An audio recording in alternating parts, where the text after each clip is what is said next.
finally out, and if you've anxiously awaited the third installment in a trilogy of books that began with Natchez Burning, your wait is over.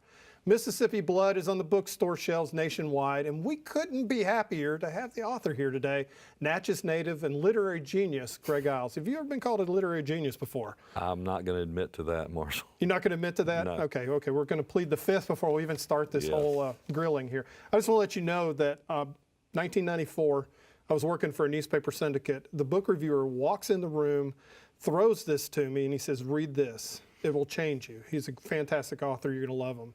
That was the beginning. Well, it changed me, thank goodness. It took me out of being a musician and into the job I have now. You were a musician. At one point when you were a musician, you realized, maybe I want to get really good at something, and you decided to pick up writing. Yeah, I knew I'd never be the best in the world. I was making a living, but, you know, traveling 50 weeks a year playing guitar for $30,000 was not the, that was not the future. That is, and you got like 2 or 3 offers initially for this book until you got a really good offer, and you sat down for a year in New Orleans and started to write. Yeah, you're right. People always ask about that process, how you get published at first, and it's a long thing, but what you learn is it's a business. You know, friends I have now told me that early on, and you have stars in your eyes when you start, as I'm sure you know, and those are taken away from you pretty quick. I mean, okay, you had a year. Did you feel like you had a little sundial or a little clock ticking the whole time? Was there that pressure? I had the clock ticking of running out of money. I mean, really, I had $8,000 in the bank when I quit playing music and was living on student loans at the end of it. Yeah. You know? Speaking of student loans, of course, you were born in Germany. A little known fact about you, I guess, although it is in your bio technically. You grew up in Natchez. You went to Ole Miss. Your dad was a doctor. Was there ever any thought you were going to become a doctor? Oh, yeah, I can tell you. You know, I was the oldest son and always did well in school, and that's just assumed. You know, the idea of being a writer or a cartoonist or anything. I mean, I grew up in the Leave It to Beaver time when you were either going to be a doctor, a lawyer, or manual laborer or whatever. And I remember calling him second semester from Ole Miss on a freezing morning and saying I was going to drop out of pre-med. I was doing fine academically, but and he said, well, did I ever pressure you to be a doctor? But the thing is, it's just, they don't have to pressure you. All communal pressure is toward that. Well, and it's so hard too, and your dad's a doctor saying, oh yeah, I'm going to become a writer. Oh yeah. What does that mean? You know? It's like a punchline of a joke, really. Yeah, so you end up getting an English degree, right? Yeah, I did, and when Willie Morris was there, and you know, a lot of big Mississippi writers were in that program around a 2 or 3 year period. Donna Tartt, who's won the Pulitzer now, Grisham, and several others. And we didn't really know each other then, but you know, that proved to be a good thing, and I'll tell you why. Even though Willie brought great writers like William Styron and James Dickey, John Knowles, a lot of people, it wasn't that they taught us to write, it was that you saw people who actually made a living being writers, and then you suddenly think, whoa, this is a real thing. And then you went to become a rock musician. Yeah, well, you get a lot more girls being a rock musician. Well, that's true. That's true. You still do play, but it's not for that reason anymore. That's right. Because your wife is sitting right off the stage, and I don't want anything thrown at you right now. But so many writers, I think, were musicians early in their career, dabbled in it, and I'll tell you why. It's the most fun you can have. Think, you know, you go out there and you play harmonica, you said. You go out there, you play covers, original music, and the love's just flowing at you, man. Writing a book is sitting in a room for a year, 2 years. You don't even start to get feedback till way down, and that's no fun. We were down filming in Natchez, and we were supposed to film you then, but you were like literally that last week of your deadline, and we kept getting frantic calls. No, we can't do it today. We can't do it today. And I was just like, trust me, it's a deadline. We understand. I think people have this image of writers that you're sitting at home on your porch drinking mint juleps and writing 2 pages a day. Yeah. You know, when I'm under a deadline, I'm working 18, 24 hours at a time, not sleeping at all, and the pressure, the economic pressure coming from your contract, it's just phenomenal, you know? Yeah, let's talk a little bit about the creative process, because you asked me about mine. Mine is pretty cut and dry because I have a deadline every day, so it's easy. Yours, you've got a deadline off in the future. If it were me, I'd be like, oh, I got a week to write 600 pages, no problem, I can knock it out. Oh yeah. That's got to be tough. That's how I am. Well, writers are different. Like I do know, for example, John Grisham writes a few pages a day, and he starts his next book right when the day after he finishes one. Yeah. I'm nothing like that. I try to go, don't try, but I do. I go most of the year doing nothing but just thinking. And then what I compare it to is a pregnant woman when her water breaks. Once that thing is ready, man, it's coming. I got to get to that chair, and that's when the sort of 12, 18-hour-a-day thing starts. Mississippi Blood, of course, is the new book, and your office actually plays a starring role. It does. So you've already just given up, because you're going to be sitting there, you're going to be like a fish in an aquarium, aren't you? I've learned to give up. You can sit in there, and tourists come to the Bluff, and I don't know why this happens, but people at the Chamber of Commerce, people at the hotels, they tell anybody who asks where I live or where I work. And so here's the key to his house. Yeah, they walk in without knocking. It's not functional anymore. So you need to have the Greg Iles gift shop. You got it. Get bobblehead dolls, some books, and everything else right on the first floor. That'd be great. Turn it into a bar or a restaurant. That would be a good plan, too. This is, of course, the third in a trilogy. This is a book that originally started out to be one book, and it ended up being three, over 2,000 pages. Incredible. Yeah. Because the last 8 years in your life have been very traumatic. Like you said, you kind of, well, we'll talk about it, but how did this end up going from being a one book to a trilogy? Well, I'm what they call a front list guy, which means my previous book prior to that had been #1 on the New York Times. When you're in that hamster wheel, you're expected to do a book a year. Right. And so even though with this book I was taking on the South, race, family, and all that, they still expect you to be in that wheel and crank out a book every year. Yeah. Well, these books are as long as 3 conventional thrillers, each one. So those 3 books are the equivalent of 9 books. Right. So it took the car wreck, the coma, the trauma to finally say, I'm getting off this hamster wheel, and if it upsets the whole commercial structure of my life, then so be it. And that was the hard thing to do. But, when you face death, you just don't really care. Yeah, let's go back to the car wreck. We're looking almost, from the time we're taping right now, almost 6 years ago exactly when you had this. You were just going to go check on paint samples at your house you were building. Yeah, and I was under deadline, as we talk about. I was in that state where there's nothing exists except the story, not bills you owe, your mom, your parents, your kids, nothing in there. And I pulled out, and the truck hit my driver's door, and I woke up a week later here in Jackson, UMC. Broke nearly every bone in your body? Well, many bones, but the torn aorta was the worst. Getting to this, woke up without that.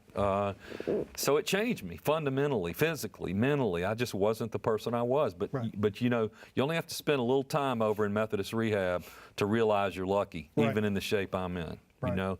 So I was committed to getting out. But when I made the decision to let the chips fall. People think when you're telling this story, they think, oh, and look how it all turned out when you follow your bliss. No, I lost my agent, my publisher. I had to start over. I owed my publisher every cent I'd been paid 2 years before and had already spent. It was tense times. Yeah. But ultimately, it ended up being worth it because this took me from being perceived as a thriller writer or whatever that is to being a real novelist, which was... It's good, and it's its own curse, too, in a way. I say the forward review is this: you nailed the landing. Thank you. I like that. Yeah, after 2,000 words and 3 books, it has a nice twist at the end. It really, really turned out to be a fantastic book. I would imagine that last deadline when we were there, I mean, you were putting this baby to bed at that point. I was, and a strange thing happened with this book that's never happened to me before.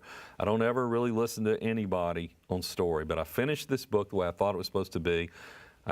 I let my agents read it, and one of them called me, the guy who owns the company, and said, Greg, I'm not sure you did what you were trying to do. I'm not telling you what to do. I'm not making any suggestions. I don't know how it should end, but maybe you want to think about it.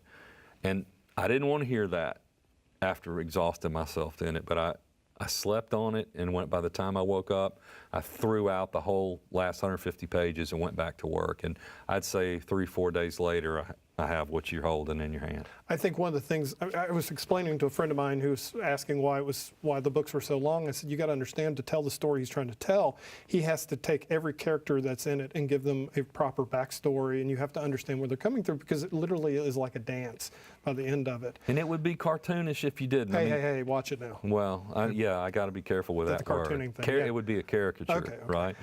You just... Yeah. Antagonists are what make stories. Right. Okay? It's not Luke Skywalker that makes Star Wars or Empire Strikes Back. It's Darth Vader. Yeah. Okay?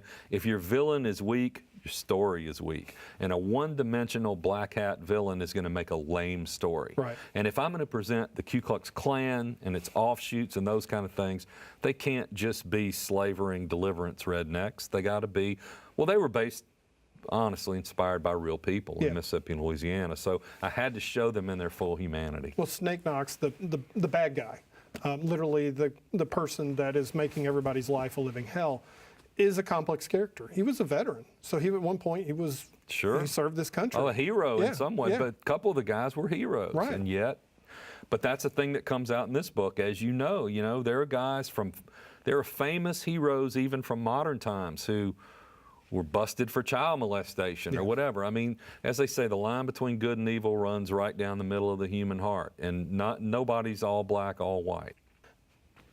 That kind of brings me to the family aspect of this, and I think anybody who's watched their parents as adults versus a kid. I mean, when we're kids, we look at our parents as heroes, as idols. Well, Penn Cage is suddenly discovering there may be a little bit more to his dad than the Atticus Finch that he thought. That's right, and when you learn that as a kid, to me, that is the most traumatic experience any child goes through. Not something physical, external, or even illness. It's to learn that the parents that they idolized have feet of clay, have cracks, whatever. And Penn's situation is a lot like mine, to be raised by a father who's beloved by a whole community. Right. And then see from the inside and go, whoa, okay, there's secrets here. Yeah. And anybody from a small town, even in the north, knows there's a lot of secrets in family. How did that go? Because you're not just somebody who visits Natchez during the winter months. I mean, you're living in Natchez, you're making a difference in Natchez, and now you've written about Natchez. Have you got any feedback or blowback from anybody in the community? The flip answer is what a buddy of mine told me. In Natchez, they'll forgive you for everything except going bankrupt. But the real answer is, and I mentioned this a while ago, is people just like the notoriety. Some people resent that you drag up race murders, obviously. Sure. But the answer to that is, hey, if it was somebody in your family, you'd be telling a different story. Exactly. But even people that have based characters upon, I find out, I make them reprehensible on the page, and I find out later they're bragging that they're the basis of that character. So just as long as you make them famous, right? That's right. Spell the name right. That is right. I know I had one politician once tell me, every time you draw me, I get 10 more votes. He's like, just keep making fun of me. It's working for me here. Oh, man. You had a quote in there, and of course, one of the characters is someone that I loved, and who's another author. His name's Serenity Butler. She's a young African-American writer, won the National Book Award, based out of Atlanta. She comes to tell Tom's story, but she's got a different side to her, too. She's an Army veteran. She's kind of a bad A, I guess, technically. Yeah. On top of that, not only can she write pretty, but she can also kick some butt. Her uncle, she's called T, is her nickname, T's Uncle Catfish, which, God, we all ought to have an Uncle Catfish. And I made you read this on the radio, but I don't want to pass the paper over, but I love this quote, and I think it sums up Mississippi so well. And this is from Catfish. I've been all over the South, man, cutting pulpwood and playing the blues. Mississippi blood is different. It's got some river in it, Delta soil, turpentine, asbestos, cotton poison. But there's strength in it, too, strength that's been beat but not broke. That's Mississippi blood. That's Mississippi, isn't it? That is Mississippi, man. Yeah. Schizophrenic. Yeah. You know, some of the worst things that ever happened in America have happened here, but also great things have happened here. And as an agent of mine used to say, you know, great suffering produces great art, man. You know? It's almost like the little piece of grit in the oyster. Yeah. You know, and I always talked about chainsaws and casseroles, and we saw it after Katrina. You know, I mean, they can say what they want to about Mississippi, but you know what? If there's a tree down on your house after a tornado, there's going to be a church van in your front yard full of people with chainsaws and casseroles. That's right. You know, the thing that's come out, I've got to say, here's the great irony of this series. When I started, people were talking about, President Obama had been elected, and people were talking about America becoming a post-racial society. Right. I don't think there's a single person in North America who would argue that now. Right. Okay? Recent events I was worried these books wouldn't even be relevant. They would be this sideshow about the South. Suddenly, they're more relevant than anything else. I know it. But what events have shown is that something we have always known in Mississippi. Mississippi's been the whipping boy on race for the country because racism here is overt and out in the open. That's right. But it's alive and well in the North and everywhere else. And when you look at these police shootings and things like that, they're not happening in Selma or Jackson or whatever. They're happening all over the country. So race is a universal phenomenon in America, and until we face that, we're not going to get anywhere. Well, that's what I thought was so good about the courtroom scenes in the books, because it wasn't just a typical, stereotypical, what you would see on TV kind of courtroom drama. It was all the nuances of the black community, the white community, the nuances in each community. I mean, I felt like it was really, truly almost predictive of what we're facing today. Yeah, and you know, people have asked me a lot. They assume I'm a lawyer, which I am not. And I've got to say, any lawyer who read the galley of this book got to laugh a lot, because my lawyer friends had not gone through that and corrected my deficits, you know. Yeah, in fact, I emailed John Grisham the other day and I said, please do not read the advanced reader's copy of this book. It's time not to read, John. Time not to read. Talk about how you decide what to write about, because you've written, of course, you started with Spandau Phoenix, and you're talking about, you know, Hess in prison. Then you're talking about artificial intelligence, and then you're talking about, I mean, your topics are all over the map, which makes to me why I really enjoy your books. How do you wake up one day and say, I'm going to write about this today? Well, that's not the hard part, because we all have varied interests and we all have things that count. The hard part is getting people to pay you to do that. Yeah. Almost nobody in this business jumps genres like that. Michael Crichton did it. Yeah. But once you start making a big company money, they just want you to keep rewriting the last book and just cash in the checks. I've never done that. You know, the first pen book was 1998. I waited 7 years to the next one, 7 years for the next one, and I'm writing about childhood sexual abuse or whatever. But I'd shoot myself in the head if I wasn't doing that. I might as well be digging ditches, you know? I can't. I got friends who are very successful writers who sort of compartmentalize, you know? They write a certain kind of thriller or whatever, and part of the year they're doing that, part of the year they're doing something else. I'm fully engaged 24 hours a day every year. I couldn't do the same thing. I have to do whatever provokes me. You know, I mean, I think about that. You know, Grisham's had to deal with that, and I know Stephen King is written under another name and everything else, and so that's been really, you got to look back at that as a real blessing. Yeah, it is, and the only thing is you just have to keep selling yourself every time. You can't be on autopilot. You know, people assume. I have a friend who's a successful music producer in LA, and he was producing Michael Jackson, of all people, Man in the Mirror. He wrote Man in the Mirror, right? Oh, we interviewed Glenn. He's an amazing guy. Well, so I asked Glenn right around that time, I said, so man, do you feel like you've made it? You can chill out, you know? He looked at me like I was insane. And he said, Greg, when you never get to the point that you're talking about where you can relax and say, oh yeah, I've done it, you know? Maybe that's a facet of creative people, or maybe it's just from being, when you're in the core of any industry, you feel that. Talk about this book, and of course you're about to go on the book tour, so by the time this airs, you're probably still going to be somewhere out in the hinterlands, out in your Ford Flex. Yeah. You bought a car for the actual tour. You know what? You know what the wreck cured me of? It cured me of that boyhood fascination with cars. Okay, when I had the wreck, I was in a Audi S8, 450 or 60 horsepower, all aluminum car, and now it did save my life. I credit it with that. But now I'm perfectly happy in a Ford Flex. I'm not out there trying to buy the hottest car that goes the fastest. No, you're just looking on the safety ratings. That's right. What's the safety rating? 5-star. I'm there on that. You posted a picture of the Audi after the wreck. There wasn't much left of it. No. No, it's a miracle you're here. And you look at it, if you look close, you can see the airbag at the head and all around. Those are the things that saved me. That and the fact that it was aluminum, so the massive impact of a truck going 70 really just threw the car over 100 feet. Instead of me taking the impact, it just flung you. Flew. It just flung you. Just skip real quick to movies. You've written screenplays. That had to be quite a process on that one, because that was that 24? I was trying to think which book that was that turned out to be. 24 hours. Yeah, 24 hours. Which I regret to this day. They made that in Vancouver. And Ward Emling, every time I see him from the film office, he says, Greg, I'm telling you, we would have closed down 55 for y'all to do that airplane scene. And I would have given anything to shoot it here. But so you're trying real hard to get the series, because Tobey Maguire, for instance, they're trying to produce a series on that. You're trying to get them in Natchez, aren't you? I'm trying to get in Natchez and Vidalia and Faraday, and it's a tough thing to do. But I've been a producer on this for 3 years now. I've got the screenwriter and showrunner I want from Friday Night Lights, the director of The Blind Side. But the acting and business part's a little bit been some challenges, you know. Getting a star this isn't like making a feature film, going somewhere for 6, 8 weeks and then leaving. A star is going to have to move to Mississippi for a few months a year, and that's been a tough thing. We had of course, with Tate Taylor, Yeah. Lives probably down the street from you, but we had a really great buzz after The Help and so forth. When 1523 happened, did that turn out to be a problem for you? Because you were right in the middle of trying to get all this booked. Sure, it's a problem. Sure, it's a problem. I think the L.A. City Council or something the other day passed a resolution not to do any business with Mississippi. I mean, these things, people on the conservative side tend to want to say, who cares? We don't need their business. We don't need this.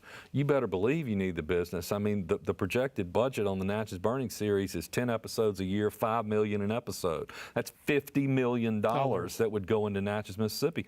What industry is going to bring $50 million to Natchez, Mississippi? And the pride that comes with it. Sure, and the tourism and everything else. And people like to say, oh, that never turns out, that never works. Look, we got people coming to Natchez just because of these books. What would a TV series do? Do you ever wake up one day and realize how many books you've sold and just stunned you? No. I think all you do is you go from this thing to the next thing. And this is the weirdest position, to have finished something sort of monumental, and as the artist, you've moved on. Right. It's like your last cartoon. Yeah. You don't want to tour around talking about your last cartoon. Or an actor, by the time they're promoting a film, man, they're making the next film. Right.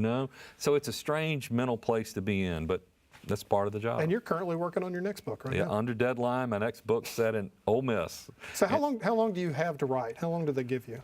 Generally, I have about 7 months under contract. Now, right now, for the first time in my life, I really just came to the end of this contract, and I'm not under contract yet. I'm really a free agent, which is a nice place to be for once, man. It's different, but it's weird things. We're in a changing business, like the music business. The impact of Amazon and ebooks and all this have thrown the industry into a little bit of disarray, and so the way the numbers work, the way deals are done. Even Hollywood, when we were making the deal for the TV series, it got held up 3 days because they were trying to figure out how the rights would be done when it plays on a cell phone. One of the things I've discovered, it seems like books is, if it's an event, people really get excited about it. If it's just something that'll go straight to an iPad or something, it's not. So, and you've done that. I mean, and it's got to feel good for you to go through everything that you went through, losing everything, having to pay it back, and to sell 1 million copies of these books. It is, but we're talking about you and I being similar in age and everything. Here's the thing I learned when we were making Trapped, which was 24 hours. I got called in there at the last minute to do a rewrite, to take over from a writer who had rewritten my thing, right? And I met the stars, and you have this stars in your eyes view that it's all going to be so exciting and everything. But once you've done the work that gets you to that place, you're dealing with real people with real demands and everything, all that fantasy of what it's going to be like is just gone. So when you get to my age, about to turn 57, you may meet a person you've dreamed of meeting your whole life, or you meet a lot of readers, but you're thinking about the normal challenges of life, just like everybody else. You don't really live in that fame and accomplishment part. You just live in your day-to-day life. That's why being in the rock bottom remainders that gives you that fame and accomplishment part, right? Well, you know what that gives you? When you do what I do, people aren't going to be very sympathetic to your problems. But when you're on a bus full of people who do exactly what you do in the position you're in, you actually do. Like Dave Barry has a rule, we don't talk about books on the bus. Right. He says that, but actually we do. And some of the best times I've had is talking to Amy Tan or Stephen King, or particularly Scott Turow. And you make real friendships. He came down and read in our wedding, and I sang in his wedding a few months ago. You make real friendships, and you share the same problems. So it's a good thing. It's such a great point, because with cartooning, it's very solitary also. And I have like several cartoonists on speed dial. I'm like, so how do you deal with an editor under this circumstance? There you go. That's right. Because it's only person maybe next to your spouse who watches you do it in the world that gets what you do. That's right. I mean, how many cartoonists make a living in Mississippi? One? I mean, how many are there? 2, 3. Okay, there you go. But not many. Yeah.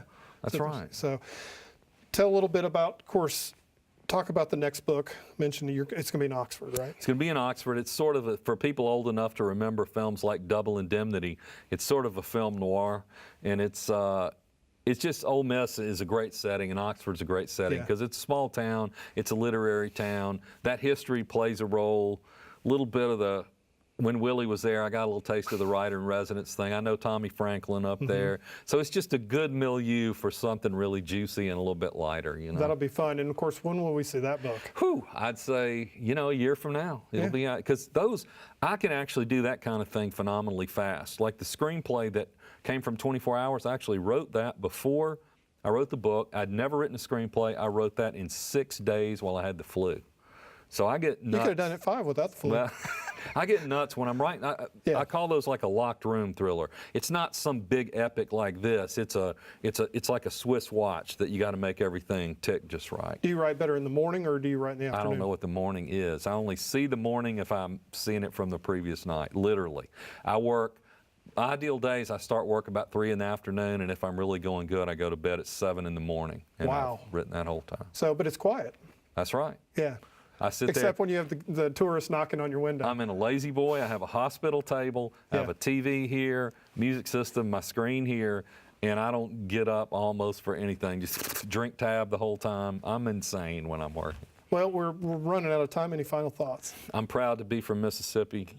I hope everybody out there will realize we're a unique state, and one of the things we have to preserve here is the creativity. We're 50th in a lot of things, but we're close to #1 when it comes to literature and music and those things. And the country has a lot to learn from Mississippi, I think. We've had some hard times here, but black and white have lived here very close together for a long time, and there are a lot of ties in the community that never get publicized. Greg, thank you for taking the time to sit down with us today. Thank you, Marshall. I enjoyed it. It's been great.